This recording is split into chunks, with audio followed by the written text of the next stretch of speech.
Now, you all know me, I'm Billy Purvis, and here's some Victorian delights.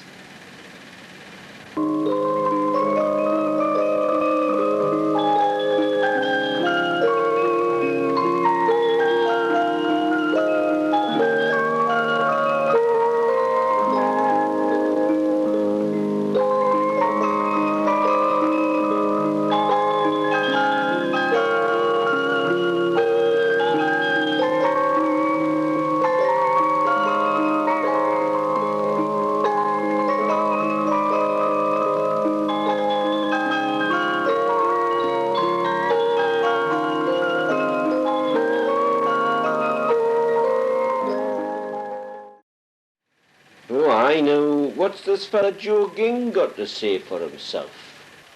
Joe Ging? Now, isn't he Director of Folk Culture at the Joicey Museum in Newcastle?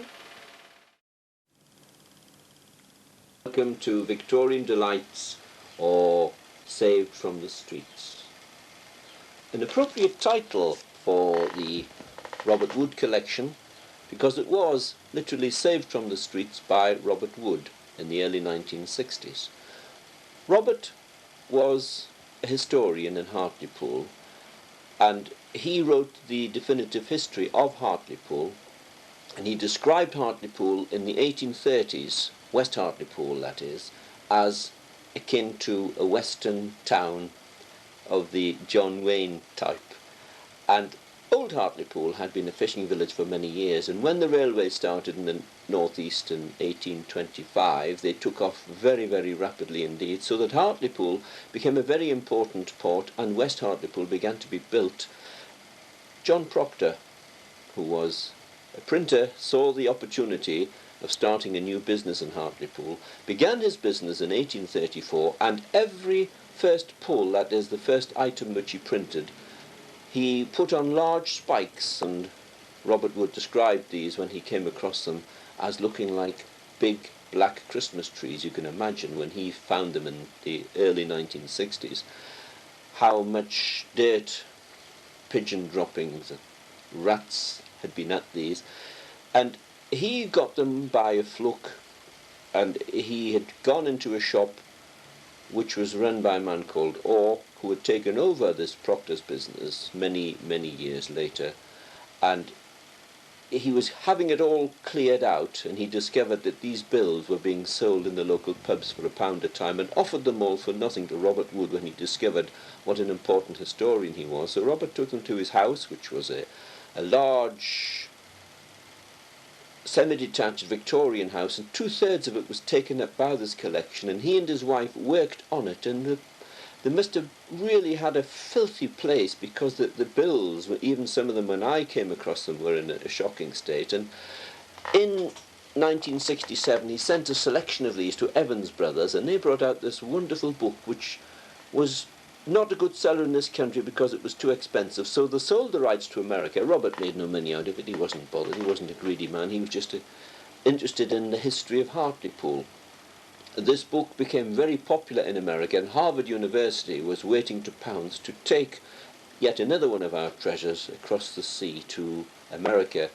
And when Robert died in 1976, we'd become quite friendly, and his widow said to me, "What do I do with the collection?" I says, "If you want money, sell it to America. If you want Robert's name perpetuated, sell it to our local museum service." So we, with the help of the Victoria and Albert, the Tyne Wear Museum Service, took over this wonderful collection, and we began working on it. Working on it? Now, what does that really mean?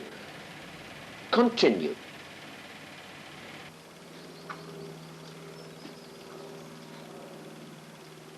This tradition, John, of theatre, for example, my hero, Billy Purvis, he was actually written about and talked about, but also the printers of the day, of West Hartlepool, he did a lot of prints of Billy Purvis, and you're continuing the tradition. Well, we certainly try. A few years ago, perhaps this tradition was lost a little bit because of modernisation, but it's certainly coming back today, Joe, and we are very keen and interested in trying to preserve a lot of the history of theatre as much as we possibly can. I think that's a wonderful thing to do, because it is this ephemera, these pieces of That's paper, right. which they disappear.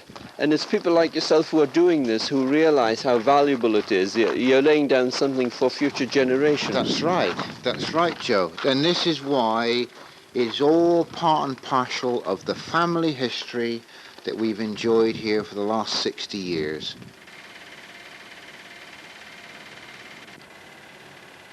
The morns the fair will all be there to see Billy Purvis's lily white hair. Tin ships with paper sails and wooden horses with hairy tail. Victorian Delights.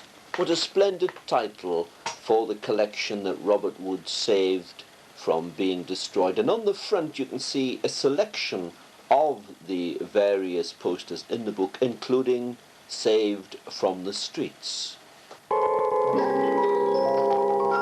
Saved from the Streets. What a marvellous title. The book's divided into sections, and it begins with a VR proclamation.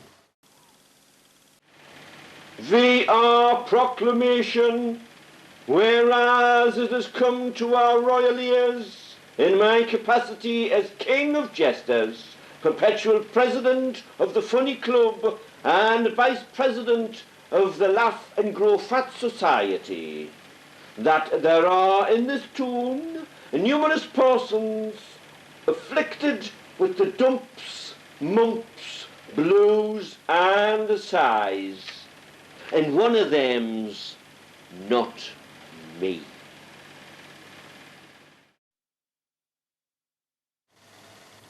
Which is not what it seems. It's actually a send-up of the kind of proclamations that were made in those days. And here we have a poster with the celebrated Lupino family.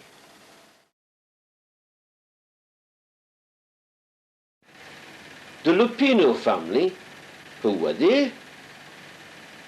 They were very famous in music hall, theatre, pantomime, everything you like, and the family is still going today. That's called lineage. Lineage? Come on, Billy, tell us another story. You know, it was my job outside the tent as well as inside, and we used to call it drumming up business, and we literally did. We had a great big drum and we used to bang on that, and there would be all the people outside, and I would pick on folks in the audience, and there was always some canny body there, the good chap, you know, would say, "Hello, Bella. Hey, it's nice to see you, man, and it's a long time since you and me were walking out courting, and you brought your bunny bands along. Hey, now, what I'd like you to do now is to, oh, no, Jody, hello, Jody. I didn't see you there for a minute. I've forgiven you for knocking my heels out with the bands, as long as you come in and see Billy Purvis's show." All right? Ta.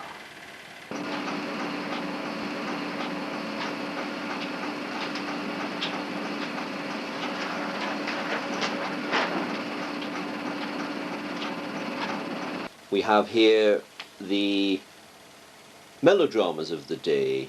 We have one here called The Work Girls of London. Oh, so they walked in London and all?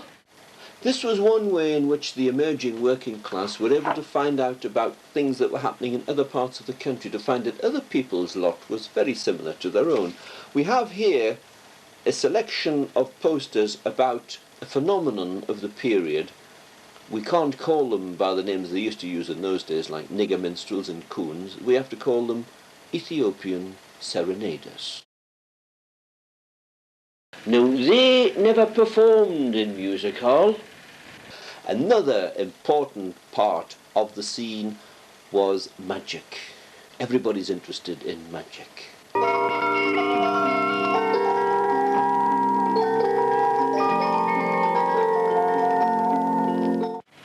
Rubini, I didn't believe that he really cut anybody's head off. So he did cut people's heads off. Look at Joe. Many heads were lost. There were posh people standing about.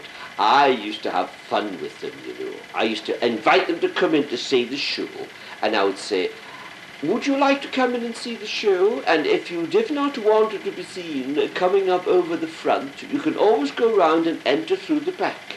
And then I'd go back to the proper folks and say, you know, they kind of talk proper like what we do. I've got to talk like that to them. And as I was saying, if you didn't want to be seen coming up out of the front, you can always go round the back and enter through Billy's backside. And talking of backsides, back to Joe Ging and the process. Ah, here's a delightful one.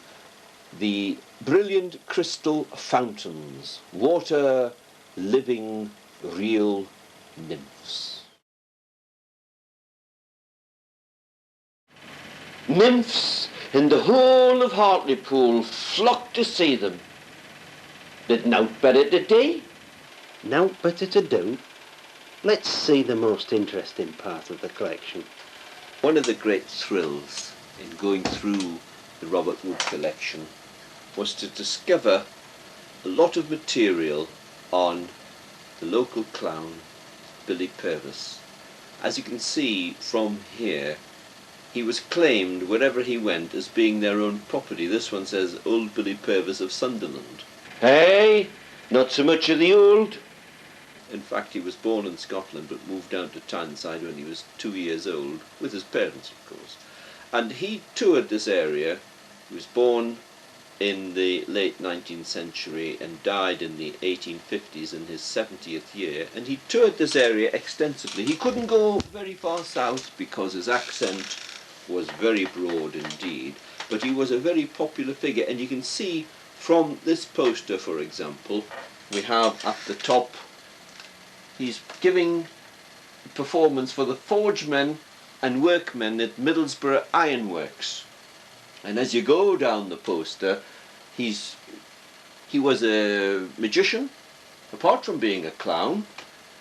He played the union pipes, which may be a version of the Julian pipes, but anyway, he played the union pipes being the Irish pipes, and he had fantoccini figures, which were marionettes, puppets, marionettes.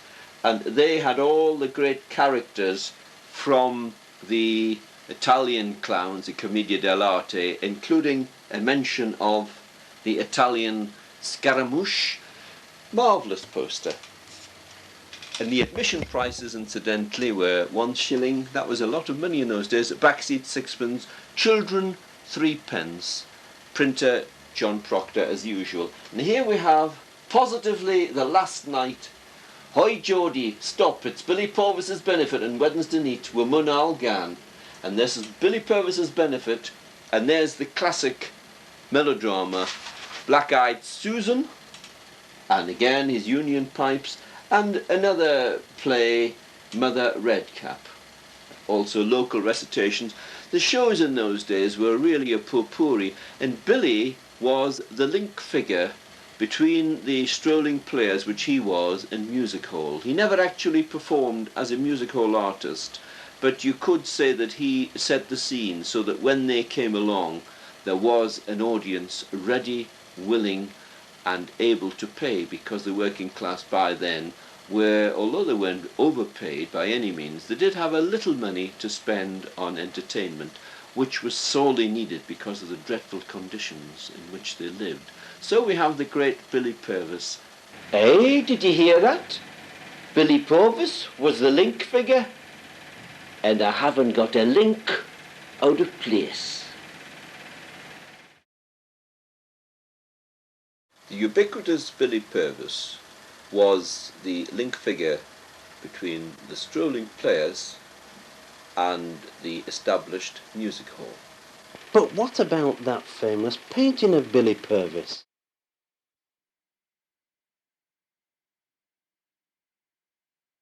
What do you think of the Cannibit picture? It was painted specially for me by a Cannibit friend of mine, a young band called Aidan Doyle. And he says to me, he says, can I fit in an anachronism? I says, what? He says, I'd like to get Joe Wilson in, but he wasn't around when you were performing, so can we get your friend Eddie Angel to stand in for him? So that's what we did. And now we have what's called an anachronism. Billy Purvis and Joe Wilson on the same painting. It's a fabulous painting. Billy is certainly remembered. And in Hartlepool itself, you see this bill here, Weldon's Grand Circus. By the time Billy Purvis died, which was in the 1850s, circus was very sophisticated. It had been running for about 80 years by then, and you had circuses which were able to go round the country, and they were tenting by this time. They were, in other words, they had tents which they were able to put up and perform in. And the people of Hartlepool, you see that they had a lifeboat, and this was a benefit night on behalf of the lifeboat. Now this was very important to Hartlepool, because Hartlepool had originally been a fishing community, and when the great upsurge in the railways took place and Hartlepool became a major port for the hinterland, in particular coal, boats, ships from Hartlepool went all over the world. They went, for example, to Hamburg. Hamburg? But Billy was in Hartlepool. I never went on a paddle steamer, but plenty of people came on one to see me in Hartlepool. I see they came from Hamburg to Hartlepool.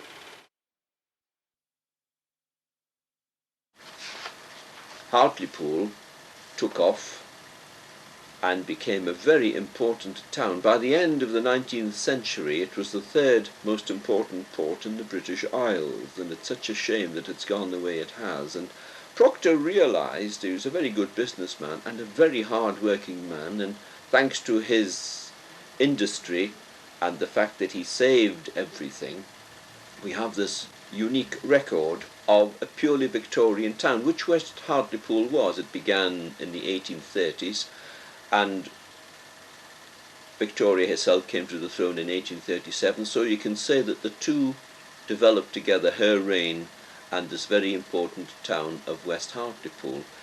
And we have various items here. We have, for example, some billheads, way leaves or promissory notes, call them what you will, for the collieries. The pits, not orchestra pits, but real coal mines. Very important. And here we have the red omnibus, where we have at the railway station. Red omnibus, what a luxury. I walked. So that Hartlepool was becoming the metropolis. Metropolis? We didn't have such long words in my day. Yes, we were started 60 years ago, Joe. Father started it way back in 1928. Wonderful history. You take this bill here now that you see there. That is a collector's item. Indeed it is. Look at all the names of the water rats on there. I think we've counted over 160 current names on that one bill as you see it now. And most of them would turn up on that evening. Oh yes, absolutely. Wonderful history, Joe. Wonderful history. Come on, Joe.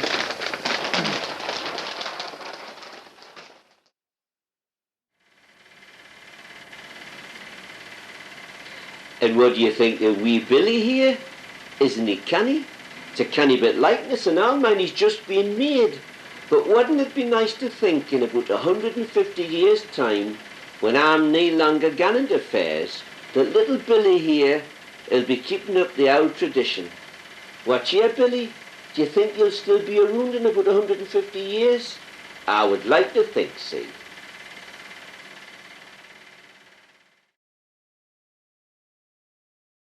Patriotic fervour and the music halls seem to go hand in hand. At the turn of the century, we had the South African War, the Boer War, and Bugler Dunn was following in a tradition. In the Crimean War, there was a bugler who, after the war, toured playing his bugle in the halls, and here we have Bugler Dunn, the hero of the South African War, playing, and it was a time of jingoism. We don't want to fight but by jingo if we do, and people would automatically claim anything to do with the Queen and Empire. And by an amazing coincidence, I have here a recording of that original bugle being played by Bugler Dunn.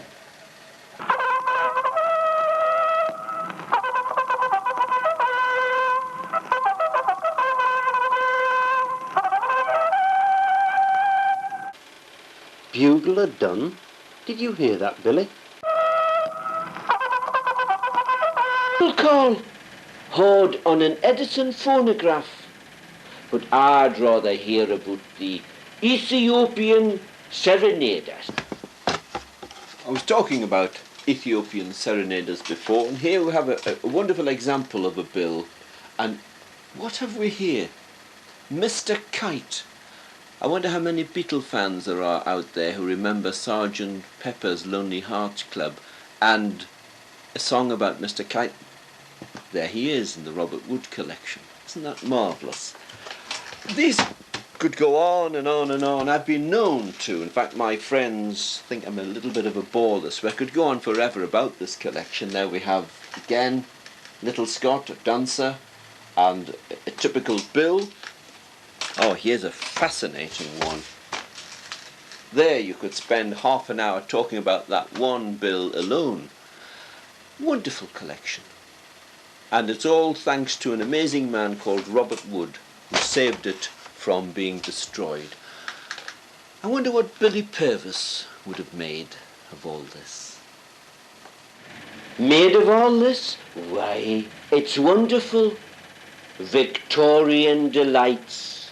Indeed. Here's a fine example of the printer's art. These are wooden blocks which were used for the printing, and not anything like the standard of Buick, although he did have some Buick blocks which he used, and I'm pleased to say a lot of these have found their way to the Beamish Open Air Museum. Now, how were all these bills printed? There were quite a few methods of printing the old-time posters, but I suppose mainly the most common method was the method we used here for the last more than 60 years, which is the letterpress method. And basically speaking, this is the type of poster that the public would see of the finished article as it would go up on the hoardings around the country. Basically speaking, in a simple method of explaining it to you, we would use letters of various sizes and shapes in various forms and typefaces, and these would be assembled in a line, straightforward line in various settings of widths, and this would what we could be called imposing them into the setter's stick, which would then each line would be made up accordingly to carry all the copy until it was imposed, until the job was finished, and then the whole thing would be then put into what we call a chase and locked into a form, and the whole form would then be transposed into the machine. It would ink up and be printed to see that finished article as you see there now. Goodbye from me, Billy Purvis, strolling player. Hey, I've just had a thought. If it hadn't been for me, Joe Ging wouldn't have had out to D all these years. Think on't.